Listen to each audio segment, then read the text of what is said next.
quasi, fast, schon, erst, ausgerechnet. Hast du diese Begriffe schon einmal gehört und hast dich gefragt, was sie eigentlich bedeuten? In diesem Video erkläre ich sie dir und gebe dir natürlich wie immer jede Menge Beispiele. Los geht's! Wir starten mit quasi, weil mir hierzu die meisten Fragen gestellt werden. Quasi bedeutet sozusagen, gewissermaßen oder fast wie. Es wird benutzt, um etwas mit einer anderen Sache zu vergleichen, die nicht ganz genau zutrifft, aber ähnlich ist oder sich so anfühlt, als wäre sie zutreffend. Beispiel: Er ist quasi mein Bruder, weil wir uns schon seit der Kindheit kennen. In Wirklichkeit ist er gar nicht mein Bruder, aber wir sind uns so nah, dass es fast so ist, als wäre er mein Bruder. Oder ein anderes Beispiel: Ich bin quasi fertig, nur noch ein paar kleine Dinge fehlen.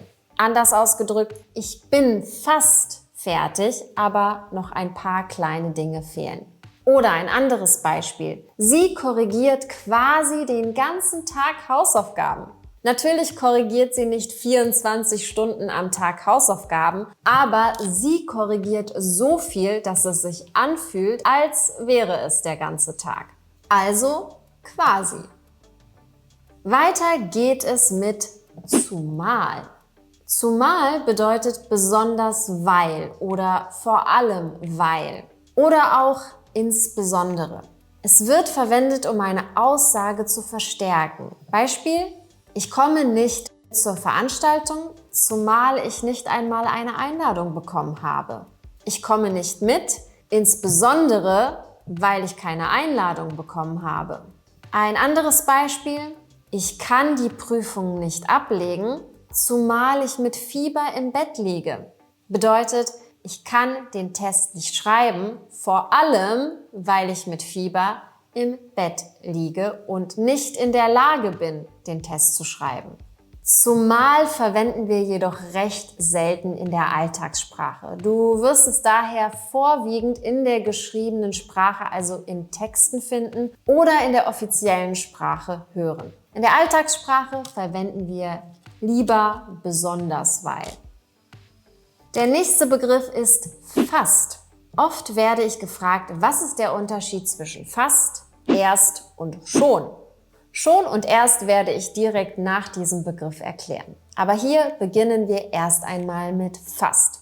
Es bedeutet so viel wie beinahe oder nahezu. Es drückt aus, dass etwas nur knapp passiert ist. Also etwas kurz davor war zu passieren, aber es dann doch nicht passiert ist. Beispiel: Ich habe fast den Bus verpasst. Bedeutet, ich war sehr knapp dran, den Bus zu verpassen, aber ich habe es doch noch geschafft. Zum Beispiel: Der Bus kommt um 9:55 Uhr. Ich bin gerade an die Haltestelle gerannt, als der Bus die Türen geschlossen hat, aber ich konnte dem Busfahrer noch zuwinken, bevor er losgefahren ist, und er hat die Türen aufgemacht und ich konnte einsteigen. Wäre ich eine Sekunde später gekommen, hätte ich aber den Bus verpasst. Fast kann aber auch nicht ganz bedeuten. Beispiel: Ich habe fast 20 Minuten auf dich gewartet. Um genau zu sein, waren es eigentlich 18 Minuten, also nicht ganz 20, aber es hat nicht viel gefehlt und dann wären es 20 Minuten gewesen. Oder: Sie ist fast 30 Jahre alt. Sie ist erst 29, wird aber in einem Monat 30, also nicht mehr lange bis zu ihrem 30. Geburtstag. Und was ist nun der Unterschied zwischen fast und schon? Schon hat eher die Bedeutung von früher als erwartet oder es drückt eine Form von Überraschung aus, dass etwas schon weiter fortgeschritten ist als erwartet. Beispiel: Was? Es ist schon 10 Uhr? Ich bin überrascht. Es ist also später, als man eigentlich erwartet hat. Ich dachte, es wäre erst 9. Anderes Beispiel: Bist du etwa schon zu Hause? Ich habe nicht damit gerechnet, dass du so schnell fährst und so früh zu Hause bist. Das hat mich überrascht. Machen wir direkt weiter mit erst. Erst kann verschiedene Bedeutungen haben, je nach Kontext. Die häufigsten sind zeitliche Bedeutung, also später als erwartet. Wir verwenden es dann, wenn etwas noch nicht lange her ist und später als gedacht passiert ist. Beispiel: Ich bin erst um 10 Uhr aufgestanden. Bedeutet, ich habe länger als gewöhnlich geschlafen, beziehungsweise ich bin später als gedacht aufgestanden. Oder ich bin jetzt erst nach Hause gekommen. Also ich habe jetzt vor kurzem die Tür aufgemacht und habe mein Haus betreten. Wenn ich also sage, ich bin jetzt erst nach Hause gekommen, möchte ich damit ausdrücken, dass ich vorher eine lange Zeit etwas anderes gemacht habe und dadurch später nach Hause gekommen bin, als ich eigentlich geplant oder erwartet habe. Du wirst es oft vielleicht in solchen Dialogen hören. Hey, wieso hast du mich nicht zurückgerufen? Na, weil ich deine Nachricht erst jetzt in diesem Moment gesehen habe. Ich hatte noch gar nicht die Möglichkeit, dich anzurufen, weil du schneller warst als ich. Die zweite Betonung ist eine kleinere Menge oder man betont damit eine kleine Menge. Wir benutzen es, wenn etwas weniger als erwartet ist. Auch hier schwingt oft mit, dass es eine Überraschung ist. Beispiel: Was? Sie ist erst 20 Jahre alt? Bedeutet, sie ist noch sehr jung, aber ich dachte, sie wäre älter.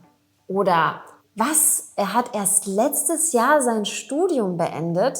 Ich dachte, er würde schon mehr als 2 Jahre in der Firma arbeiten. Überraschung. Und die dritte Bedeutung ist die der möglichen Steigerung. Also wenn erst bedeutet dann so viel wie sobald. Oft in Kombination eben mit wenn. Und man möchte damit sagen, dass etwas in Zukunft besser wird. Beispiel: Wenn du erst fließend Deutsch sprichst, wirst du dich viel wohler fühlen. Bedeutet, sobald du Deutsch sprichst, wird alles leichter. Also zusammengefasst: Fast bedeutet noch nicht ganz oder beinahe. Schon bedeutet früher als erwartet und erst später als erwartet oder weniger als erwartet. Ich hoffe, dass diese Erklärung dir geholfen hat, die Unterschiede zwischen diesen 3 Begriffen besser zu verstehen. Ein weiteres Wort, das nicht immer direkt verständlich ist für Deutschlernende, ist vermeintlich. Aber die Bedeutung ist eigentlich ganz einfach. Ein anderes Wort dafür wäre angeblich oder scheinbar. Also etwas scheint so zu sein, aber in Wirklichkeit ist es anders.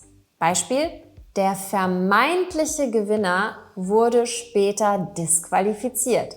Also, alle dachten, er hätte gewonnen, aber es stellte sich heraus, dass das nicht stimmt. Also es sah am Anfang so aus, als sei er der Gewinner, aber es sah, wie gesagt, nur so aus. Es war nicht die Realität. Und wie sich später herausstellte, war er gar nicht der Gewinner. Ein anderes Beispiel. Der vermeintliche Besitzer befahl uns, sein Grundstück zu verlassen. Er war aber eigentlich gar nicht der Besitzer. Er hat nur so getan, als wäre er der Besitzer. Vermeintlich kann auch bedeuten, dass etwas fälschlicherweise oder irrtümlich gesagt wurde oder gemacht wurde. Das hat dann nichts mit dem Verhalten der Person zu tun, sondern eher mit den Vorurteilen anderer Personen. Zum Beispiel: Der vermeintliche Dieb war in Wirklichkeit nur ein harmloser Tourist und wurde von der Polizei wieder freigelassen. Man hat ihn also fälschlicherweise, also irrtümlicherweise für einen Dieb gehalten und ihn verhaftet. Also der vermeintliche Dieb.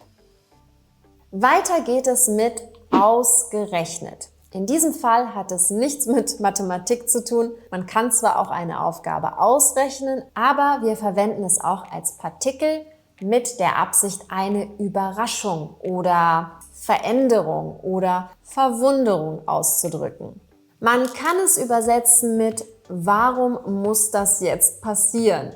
Beispiel: Ausgerechnet heute regnet es, wo wir einen Ausflug geplant haben. Bedeutet, warum passiert das gerade heute und nicht an einem anderen Tag? Warum an dem Tag, an dem wir einen Ausflug planen? Es kann aber auch ausdrücken, dass der Sprecher etwas für sehr unwahrscheinlich hält. Zum Beispiel, warum sollte er ausgerechnet heute seinen Laptop zu Hause vergessen haben? Bedeutet so viel wie: Ich glaube nicht, dass er seinen Laptop vergessen hat. Er vergisst nie etwas. Warum also ausgerechnet heute? Warum sollte das heute passieren? Und nun zum letzten Begriff: anderweitig. Die Bedeutung von anderweitig ist auf eine andere Weise oder anderswo. Beispiel: Ich kann heute nicht helfen, weil ich anderweitig beschäftigt bin. Bedeutet, ich habe etwas anderes zu tun. Ich bin anderweitig beschäftigt. Oder auf dem Campingplatz gibt es keinen Supermarkt. Wir müssen uns anderweitig mit Lebensmitteln versorgen. Bedeutet, wir müssen irgendwo anders Lebensmittel herkriegen. Entweder wir gehen angeln oder wir nehmen Sachen von zu Hause mit und so weiter. Das heißt also, wir müssen einen anderen Weg finden, um an Essen zu kommen. Damit sind wir auch schon am Ende dieses Videos. Wenn es dir gefallen hat, lass mir doch gerne einen Daumen nach oben da und abonniere meinen Kanal, wenn du weitere Inhalte zur deutschen Sprache sehen möchtest. Und falls du auf der Suche nach einem Deutschkurs bist, schau doch unten in die Beschreibungsbox. Dort findest du Links zu all meinen Kursen von A1 bis C1. Vielen Dank fürs Zuschauen und bis zum nächsten Mal.